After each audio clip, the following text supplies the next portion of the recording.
आज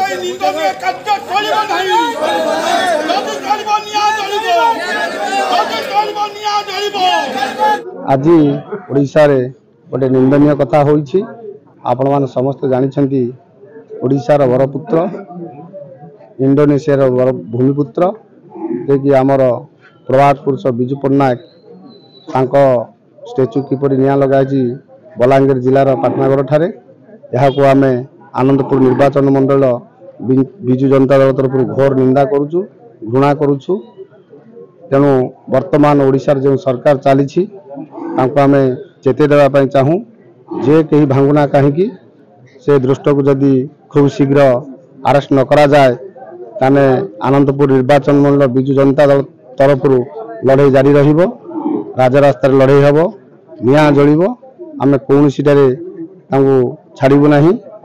तेणु एथिरे स्पष्ट जना पड़ुछि वर्तमान ओडिशार जो जुमला सरकार चली यह आईन श्रृंखला रे विफल, आईन श्रृंखला रक्षा करि पारु नाही। तेणु दुर्बृत्त माने गोटे घटना पर गोटे घटना परिचालिछंती। आपण माने जानिछंती अल्प दिन तले महांगा ठारे बिजू बाबू को मुंड कटा गला, कटक रे बिजू बाबू रंग परिवर्तन कर दिया गला एवं गतकाली राति रे आपण माने सुनिथिबे से जो बलांगीर जिलार पाटनागढ़ ठारे हमर बिजू पट्टनायक देहरे निया लगा जाइछि। तेणु बिजू को ना शुणिला कौटी ना कौटी किसी गोटे घटुची जोटा कि से भय ये जिन सब करुँच से भूली जाउछंती ओडिशावासी ओडिशार समस्त जनता माने हृदय ही बिजू बाबू रही से जेते भंगारुजा कले ताहा अटकई पारिबे नहीं। निश्चित रूपे यार दृढ़ जवाब जनता माने देबे। आ अल्प दिन मध्य ईवीएम सरकार को निश्चित रूपे जनसाधारण को देखई देबे पंचायत इलेक्शन पाखापाखि। बिजू जनता दलर सभापति आह्वान क्रमे बिजू बाबू जो भली भाव में बलांगीर जिलार टिटलागढ़ में प्रतिमूर्ति को निया जादेले तार प्रतिवाद में हाटडी ब्लॉक शालनिया ठारे प्रतिमूर्ति ठारे एक प्रतिवाद सभा अनुष्ठित होला।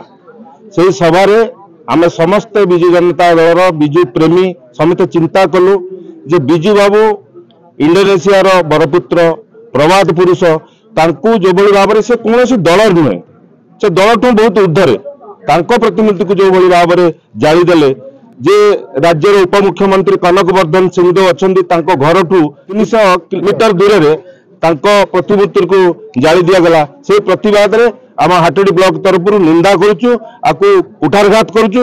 एभली भाव में जदि भारतीय जनता पार्टी एभली भाव में कार्यक्रम निए ताहले बिजू जनता दल केबे भी ताकू क्षमा करिवो नाही। आगामी दिन में रास्ता घाट सब जगह लड़ाई हम यही प्रतिवाद आम माने जनसाधारण को जन दौचु। आगामी दिन जदि भी आम सहित केबे भी आम क्या किसी कहू नु आज बिजू बाबू बार बार सब बेले हाथ मार्च प्रतिमूर्ति को जारी दौरान भारत वर्ष से आज निंदनीय होती से आज ये प्रतिवाद सभापति निर्देश क्रमे आम आज विक्षोभ सभा आरंभ करूँ। हाटडी ब्लॉक शालनिया पंचायत ठारे शालनिया मेडिकल ठारे समस्त विधायक अच्छा, जिला परिषद अच्छा, पीएस मेंबर, सरपंच, समस्त कर्मी समस्त सहयोग द्वारा विक्षोभ सभा आरंभ होईछि। बिजू बाबू ठारे बलांगीर ठारे जो टिटलागढ़ ठारे अग्नि संजोग होईछि घोर निंदनीय कथा। यह कौन से लोक निज हृदय सहित ग्रहण करि पारु नाहांती। बिजू बाबू थिले इंडोनेशिया भूमिपुत्र, से महान जननायक को समस्त हृदय बीजेपी सरकार बाहर करने चाहूँगी। अग्नि संजोग कले कि प्रतिमूर्ति की उपाड़ी खोपाड़े ताहा समस्त हृदय बाहर करें नहीं। बिजू बाबू समस्त हृदय अच्छा आगक रे ये प्रकार जो दुष्टामी करुछंती ए बीजेपी सरकार जदि ठीक भाव दोषी की दंड न दि जाए ताहले राजरास्ता अग्नि संजोग हम निया जलिब। ए ग्रामांचल ठू सहरांचल पर्यंत राजरास्ता ए धारणा जारी रहिबो आगकू रहिबो समस्ते एक कथाबद्ध है। बलांगीर जिला पाटनागढ़ ठारे प्रभात पुरुष बिजू पट्टनायक प्रतिमूर्ति प्रति जो अन्याय होईछि किछि दुर्बृत्त आज सकाळू बिजू बाबू प्रतिमूर्ति निया लगे देइछंती। सेतिपई हाटडी बिजू जनता दल तरफ आज शालनिया स्वास्थ्य केन्द्र परिसीमार थिबा विजु बाबूंकर प्रतिमूर्ति तले आम आज आंदोलन करुछु, प्रतिवाद सभा करुछु। तुरंत भारतीय जनता पार्टी सरकार ठारे आम दाबी करुछु जे शीघ्र दोषी को धरी जो दृष्टांतमूलक दंड दि जाऊ एवं जदि सरकार तरफ कौन कार्यक्रम ग्रहण करा न जाए कि दोषी को धरा न जाए ताले आगामी दिन में निश्चित आंदोलन हम एवं आंदोलन राजरास्ता को ओह्लैब। आज सालनिया ठारे बिजु बाबू मूर्ति पाखरे छिड़ा समस्त बिजु प्रेमी शपथ नेनु।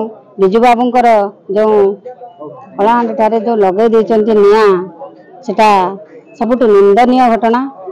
जो दुर्बृत्त ये निया लगेची ताकू जो सरकार को आमे दाबी करूछु जे से जमिति ताकू धरी कठोर कठोर दंड दिया जाए। जदि ताहा न हुए हाटडी ब्लॉक कौन सारा राज्य रे निया जलिबो तांकू ये बीजेपी सरकार सही पारुनी। आज एभली गोटे पर गोटे घटना करि चली से दुर्बृत्त को यथाशीघ्र धरी कठोर कठोर दंड दिया जाए।